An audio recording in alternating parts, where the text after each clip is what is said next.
my friends. Welcome to your tarot reading and your what you need to know for the new moon in Cancer coming up on July 5th. My name is Natasha, also known as Nurse Natasha. If you're new here, welcome. If you're old here, welcome back. We are going to talk about this new moon in Cancer, the vibes, what you need to know, what you can do for this new moon in Cancer, and then we're also going to do a tarot reading for the collective. Now, congratulations if you made it here. You're part of the collective. I always set the intention that this reading finds who it needs to find.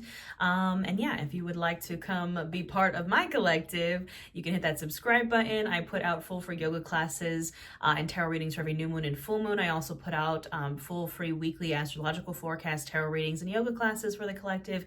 I have a lot of free resources here on my channel, and I also have a membership here if you want a little bit more, if you want an online coven where we do live tarot, live yoga, live new moon and full moon workshops. You can hit that join button. It's only $10 a month, which I think is pretty cool, and it's like my favorite community ever. So all that being said, let's get right on into it. Again, this is the new moon in Cancer coming up on July 5th. Now, this new moon is interesting because it's kind of a little pocket of like niceness, of that little sweet Cancer energy right in between two full moons in Capricorn. So we don't usually have full moons in the same signs like back to back. It just sometimes happens. This is a year where it is happening, where we have two full moons in Capricorn and no full moon in Cancer actually this year. We had two full moons in Cancer last year, but this year, you know, the stars have changed a bit and we have two full moons in Capricorn instead of the usual. So last month's full moon was in Capricorn and this month's full moon is in Capricorn. Now, if we just think about this logically for a moment, Cancer is ruled by the moon. So Cancer likes to be in the moon. The moon likes to be in Cancer. When the moon is in Cancer, yeah, it can definitely be heavy and emotional and like lots of emotions and feelings. But, you know, the moon is exalted in Cancer. The moon likes to be in Cancer because it is Cancer's planet. Like it is this very, dreamy, emotional, soft water, you know, kind of energy. But that's where it likes to be. And if we think that, you know, Cancer and Capricorn are opposites, you're right, they're sister signs. So they're opposite ends of, you know, the zodiac. Capricorn, or the moon, doesn't like to be in Capricorn. So when we have full moons in Capricorn, it feels almost like emotionally stunted because, you know, again, the moon and Cancer energy is very like emotional, being able to feel things, right? And Capricorn is like the opposite of that. So all that being said, you know, the last full moon that we had in Capricorn that we just had on June 21st, that was kind of partnered up with the summer solstice. So it wasn't as intense energy as the next one is going to be.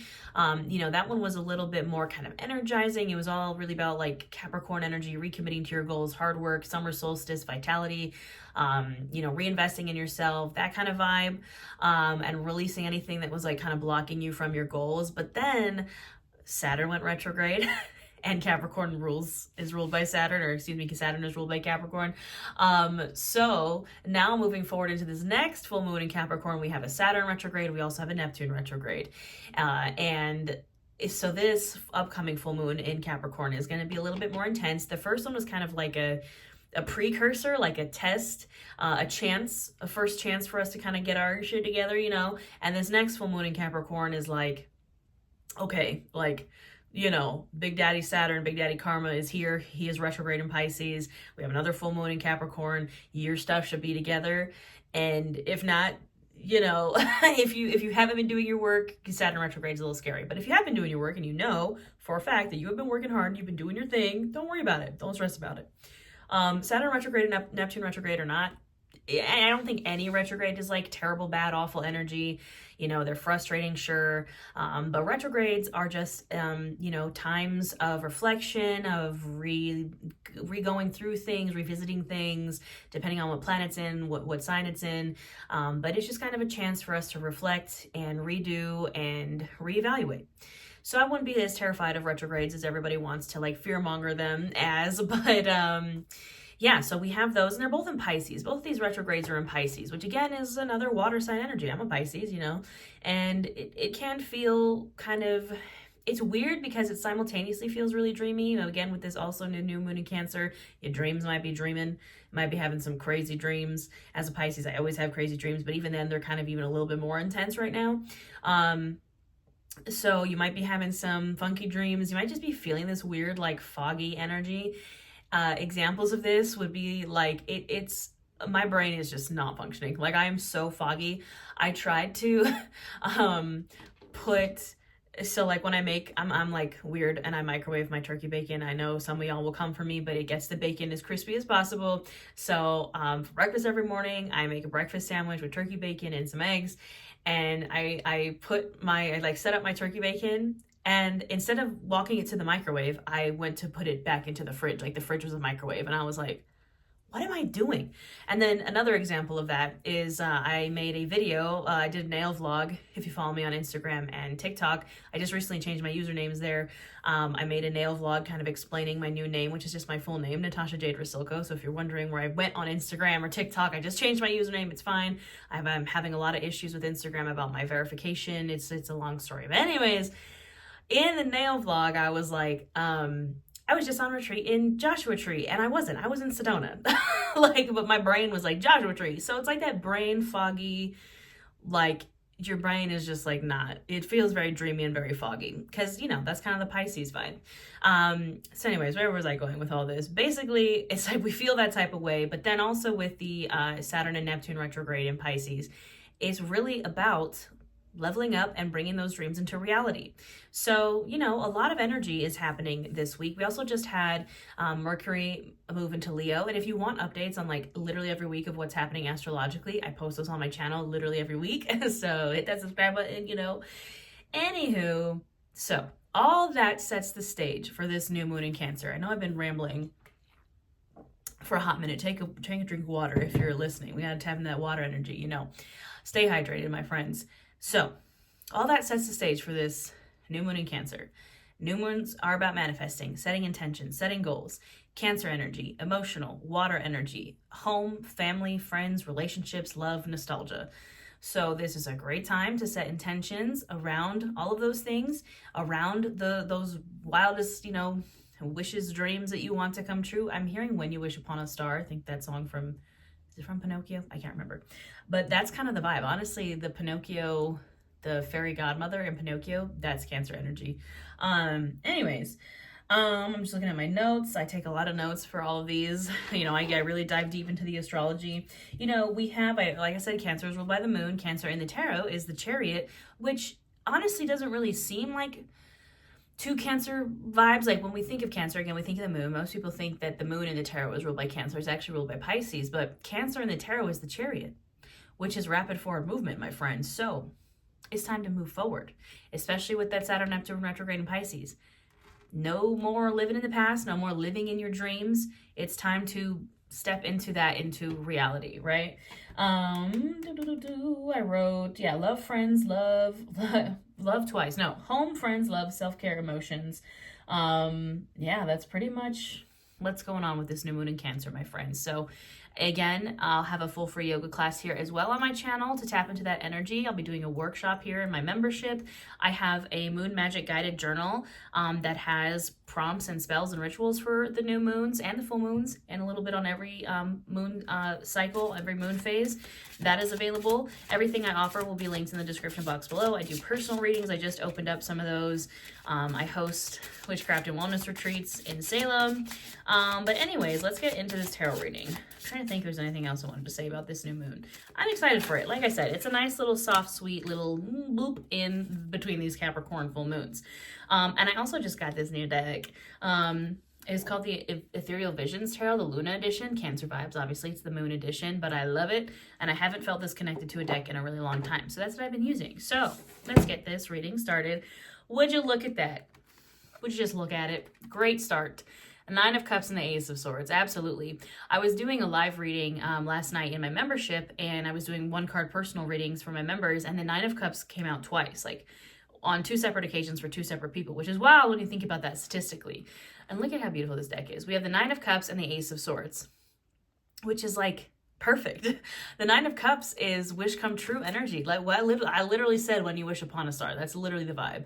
Wishes coming true, your goal, wish, dream coming to fruition. Like, we love to see it. And with the Ace of Swords, now what's interesting about the Ace of Swords in this deck, look at how he's gripping the blade instead of the hilt of the sword. That's kind of really interesting in imagery to me. And it's kind of resonating with when the Nine of Cups kept coming up in the live reading I was doing. what I was talking about with the Nine of Cups is we have to, because the Nine of Cups is great. We look at the Nine of Cups and we're like, wow, wish come true. Okay, when is it coming? Can I have my wish now? Yeah, we're like waiting for the Nine of Cups, right? We're like waiting. We're like, when is it? Checks watch, like, when is it coming in? And so look at what comes before the Nine of Cups, which is the Eight of Cups. Now, the Eight of Cups is someone walking away from 8 cups that are fully upright, you know, nice, wonderful gold cups, but they're walking away. They're like, these cups don't serve me anymore. I'm walking away, and I'm moving into the Nine of Cups. And then what's after the Nine of Cups? The 10 of Cups, complete and total emotional fulfillment and family, love, all those things. So sometimes with the Nine of Cups, energy is we have to go through that 8 of Cups process first, where we're walking away from those old cups into the 9 of Cups. We're walking away from, again, these cups and the 8 of Cups are upright, gold chalices. Sometimes it's depicted as they're in like a treasure chest. Sometimes we have to walk away from like old dreams, old manifestations that just don't serve us any longer, or like they're just, you know, we can't bring them into the future with us, if that makes sense. We have to give up some old goals, wishes, dreams, manifestations that we worked really hard for, that we got. We have to kind of give them up to move into the new ones. Example, I like giving like real world examples or a lot of pop culture examples in my readings. If you know me, my dream car was something I worked very hard for. I'm obsessed with Mustangs. I've had multiple, like I got my dream Mustang as my 30th birthday present to myself. I worked my butt off for that car. I love it more than I love myself. But I'm having to sell it before I move to Salem because there's no point in having a car like that in Massachusetts when it snows. And Salem is just more of like a walking town, and like, you know, a lot of places don't have parking. Anyways, just so many reasons. Also, I don't want to ship it across the country, etc., etc. So I'm having to give up one of my previous wishes to make a new one come true. You know, it's this kind of art of sacrifice. And I'm not saying you have to do that. I'm just saying that sometimes it helps. And that's what the whole reason I'm talking about this is because the Ace of Swords, aces are new beginnings, are new things coming in. And in this one, he's gripping the sword, the blade, instead of the hilt. So it is almost kind of like that sacrificial energy of like, you know how like in every show, I swear they do this in Supernatural every 5 seconds, they always have to like cut their hand with the blade. And I'm like, that hurts so bad. I got, you can't kind of see it. I have a scar on my hand from where I like did that because I was cutting something. I can't even remember. And I like sliced my hand open and I was like, this hurts so bad. And like, they do that all the time. And like Supernatural, Buffy, whatever, it's like, stop cutting your hands open. Anyways, sometimes you have to give a little sacrifice to get a wish. And look at that. We have another ace, the Ace of Pentacles and the 8 of Wands. Coming in hot, coming in fast, some money, some coin, something physical, tangible is coming in hot, coming in fast. Interestingly enough, the 8 of Wands almost looks like a knight, you know? It's a person on a horse. And usually the 8 of Wands, I think it's like a messenger vibe. It looks like they're carrying kind of like scrolls, but they're wands. The 8 of Wands is usually depicted as arrows being shot in, and this time it's coming in as like a messenger with the Ace of Pentacles. So I think it's like as soon as we kind of process these goals, wishes, dreams, this may be sacrifice that needs to happen. Something's coming in hot, coming in fast. And whatever that something is, it's like a tangible, physical representation of our manifestations, right? That's what the Ace of Pentacles is. It's literally the universe holding you a gold coin, like, you rang, you know?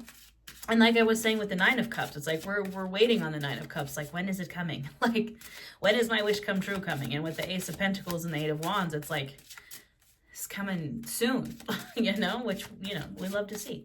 All right, what else do we need to know for this new moon in Cancer? I just realized I have this oracle deck. It's kind of an oracle deck. It's kind of like a magic 8-ball deck, but it's sitting right next to the cards I have here, and it's face up. And the card just says, not yet, but it's coming. And that's kind of the vibe. That's kind of the vibe. So anyways, I just want to point that out. Okay, what else we got?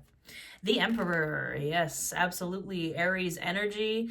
Again, these cards are just beautiful. This is Big Daddy Boss of the Tarot, Divine Masculine. Doesn't matter gender, it's just the vibe. The Emperor. Being the leader of your own life. Bossing up. The 8 of Wands is charging right into that Emperor. Fire energy. Like, you're charging right into being the leader of your own life, which, honestly, we love to see it. 7 of Cups. I usually pull from, I usually shuffle until cards fall out, but I just felt the need to pull from the top of the deck. And I noticed that the Seven of Cups was lingering a little bit earlier at the bottom when I was shuffling. It came up in our readings last night, and it's coming up here now. And this is a really interesting Seven of Cups. This person is wearing a mask in it, which is different than traditional Seven of Cups. And there's this big old dragon lizard thing on the bottom. I don't know. I really love this depiction. I think it's because, I love the mask thing. But, it's kind of giving like Phantom of the Opera with that mask. The Seven of Cups, I was kind of talking about at the beginning. Illusion. Not everything is not as it seems. The whole point of the Seven of Cups is sometimes some of these cups, these gold cups that we were like, ooh, look, it's a nice shiny gold cup, can have that big old dragon in it. It can be wearing a mask. It can be not what it seems. All that glitters is not gold, my friends. Queen of Swords. This has been coming up a lot lately. Having discernment, having boundaries, not immediately going for that shiny gold cup because you're like, ooh. Making sure that it's what you want, making sure that it's not too good to be true. Practicing discernment. And the Queen of Swords, she sometimes gets the bad rep of being the Ice Queen, but it's because she's willing to take that sword and cut out what she needs to cut out. But that being said, she's not completely cut off from receiving. She sets boundaries, but is also open up to receive. It's a fine balance in that energy. Wheel of Fortune, new cycle.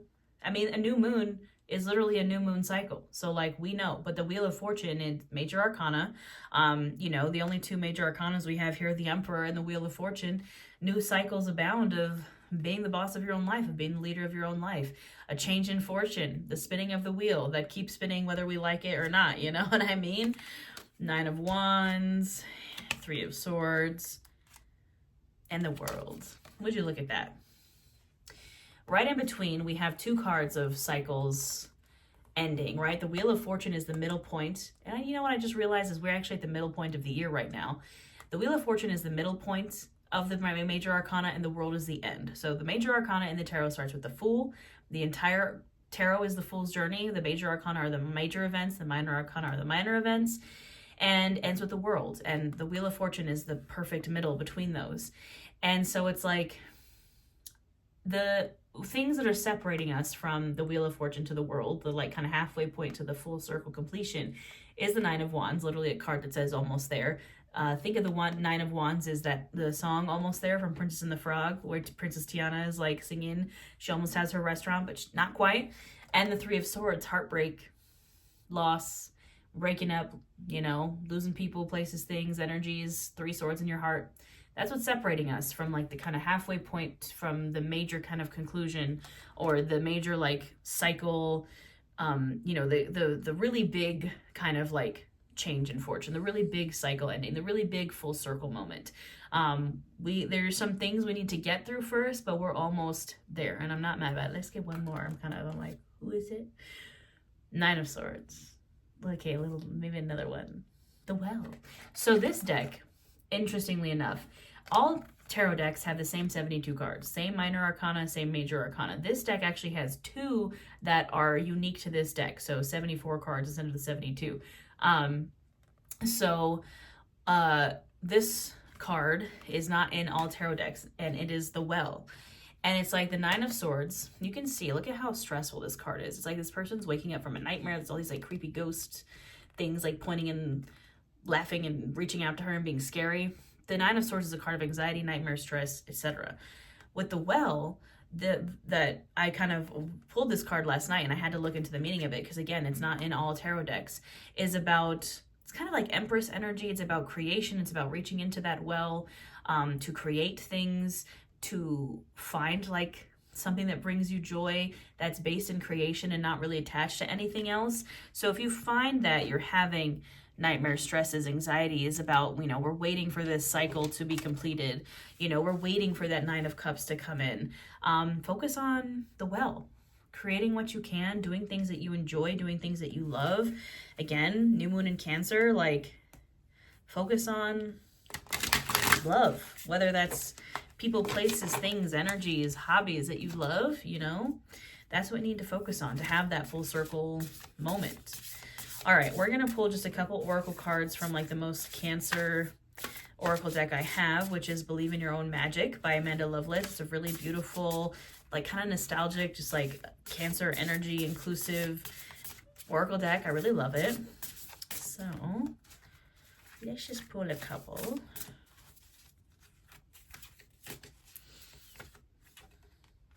Lioness, you've earned all your stripes. And look at that. Is that it? The most Cancer energy. Reading a book on the beach. She's also reading a book that says fairy tales. This honestly to me feels like that again, that lioness, you earned all your stripes. It's very similar, honestly, I just realized, to the world card that I just pulled, right? Look, similar energies, same but different. You earned all your stripes. Congratulations, you did it. That's what the world says.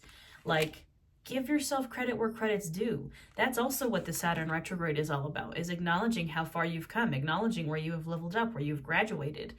That's the Saturn energy. Saturn energy, Big Daddy Karma, is the card of up-leveling, of graduation. Even when you're, not, excuse me, not the card, the planet, Saturn, is like Lord of, what is the word I'm looking for? Maturity. Again, karma, doing the dang thing, graduating to the next level. It's about up-leveling, and you did it. So give yourself some credit where credit is due, my friends. Lavender, surround yourself with love. What have I been saying this entire reading? Literally can't make this up. What I said love like 900 times in this reading, and I'm usually not the person that's going to tell you to focus on love, because I have like deleted love from, not love entirely, like I have, you know, really great friends, and I love my dog and I love myself, but like romantic love I've like shut off completely. And it's been coming up a lot lately in the cards. It's been like the Lovers and the Two of Cups and like love, and I'm like, no. Anyways, surround yourself with love. But I love that in this card it's friends and a little kitty. Not all love has to be romantic, my friends. Gold, you don't need someone else to fix you. There you go, right there. And this is the, you know, the concept of, I forgot what it's called.